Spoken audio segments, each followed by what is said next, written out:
Hi everyone, my name is Chelsea Thrun and thank you for joining me for my final project presentation. Today I'll be introducing a fictional case study I created and walking you through how I would conceptualize and support this client using feminist theory. This theory deeply resonates with me and my personal philosophy of practice. I believe that therapy should not only be a space for healing internal wounds, but also a space for helping clients navigate and resist the social forces that contribute to their suffering. Feminist theory offers that dual lens. It honors both the individual and the context that they live in. For many people, especially those whose identities place them at the margins, whether by race, gender, sexuality, or class, mental health is not just about what's going on inside. It's about what's happening around you, what they've been taught to believe about themselves, and how they've been treated. Feminist theory helps bring those layers into focus. So let me introduce you to Maya, my fictional client. Maya is a 22-year-old queer woman of color who identifies as both Black and Latina. She's currently working part-time in retail while trying to finish her associate's degree. She's come to therapy because she's been feeling overwhelmed by anxiety and has a persistent sense of low self-worth. She describes herself as emotionally numb or disconnected and says that even when she's in social spaces, she feels like she's watching from the outside. During the intake, she shares that she's had a long history of feeling out of place, starting with growing up in a conservative household where her queerness was never accepted. At school, she often experienced racial microaggressions and bullying, and now in the workplace, she feels pressure to mask her identity to avoid conflict. Maya lives alone and has recently moved out from a family situation that she described as emotionally unsafe. She doesn't currently have a strong support system, though she does have one or two acquaintances she occasionally talks to. She also mentioned transportation is sometimes a challenge, and she's struggling to juggle work stress and school deadlines, which adds to her anxiety. What stands out most about Maya is not just the pain she's in, but the fact that she's seeking support. To me, that's already a sign of her resilience. I chose feminist theories for Maya's case because it gives us a way to understand both our emotional experiences and the broader social forces contributing to them.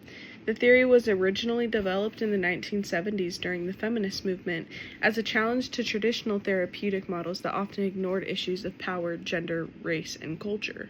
Feminist therapists began asking, why are we only looking at the individual when so much of their suffering is shaped by their environment?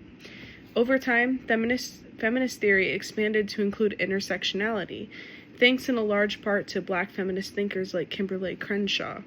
This approach recognizes that a person's experience cannot be reduced to one identity.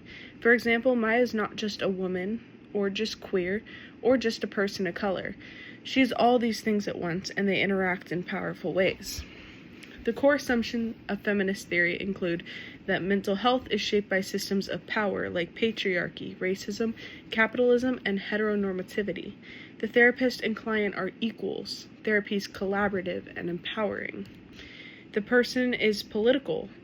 Clients are not just individuals with symptoms, but people navigating real-world oppression. And lived experience matters. Clients are the experts in their own lives. This theory fits my philosophy of practice because I believe that healing cannot happen in isolation from identity and environment. I want to support clients in not only coping, but also in reclaiming their power, voice, and self-worth. Now, let's explore how I would conceptualize Maya's experience using feminist theory. From this perspective, Maya's anxiety and low self-worth are not just internal dysfunctions. They're responses to years of erasure, invalidation, and marginalization. When she says she feels invisible, it's because in many spaces she has been.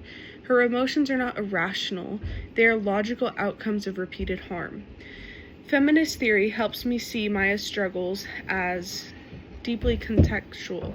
Her self-doubt didn't appear out of nowhere. It was shaped by the messages she received at home, in public, in school, and online. Messages that said she was too different, too emotional, too much, or not enough. Her emotional disconnection, that could be a trauma response, a way of protecting herself in environments where she wasn't safe to fully exist. Her lack of support system, That's not just poor social skills, it could be the result of family rejection and systemic exclusion. As a feminist therapist, I would also reflect on my own identities and how they show up in the room. Part of this work involves transparency and humility, acknowledging what I do and don't understand from the lived experience, and being open to learning from the client.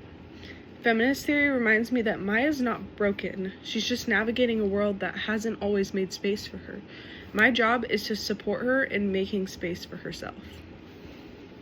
Let's talk about how I would approach treatment with Maya. First, I would use empowerment-based dialogue. This means helping Maya identify places where she's already shown strength, even if she doesn't recognize it as such. We might talk about moments when she spoke up, set a boundary, or simply survived something hard. Over time, this builds her sense of agency and helps her feel more in control of her narrative. Second, I would engage in deconstruction of internalized oppression. Many clients internalize the harmful messages that society gives them.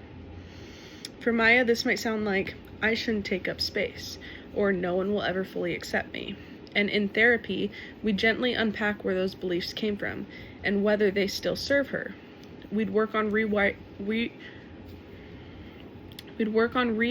those beliefs into ones that honor her identity. Third, I'd support Maya in building community connections. Feminist theory doesn't just focus on the individual, it also values collective healing.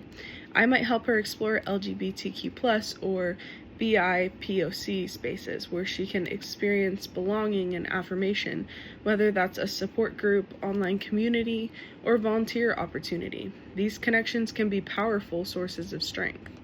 And throughout therapy, I would take a non-directive, collaborative approach. I wouldn't come in as the expert to tell Maya what to do. Instead, I'd ask questions like, what feels true for you? And what would it mean to reclaim your power in this space? So she would lead and we would walk together. In closing, I believe that feminist theory is the best fit for both Maya's needs and my personal philosophy of counseling. It reminds us that mental health is not just about the individual, it's about their context, their story, and their relationship to power. It offers space for clients like Maya to reclaim their identity and rewrite the messages that they've been given about who they are. This theory helps me show up as a counselor who's not only affirming and empathetic, but also socially aware and committed to justice. Therapy in this frame is not just about coping, it's about resistance, resilience, and connection. Thank you so much for watching my presentation, and I'm really looking forward to see what all of you have created.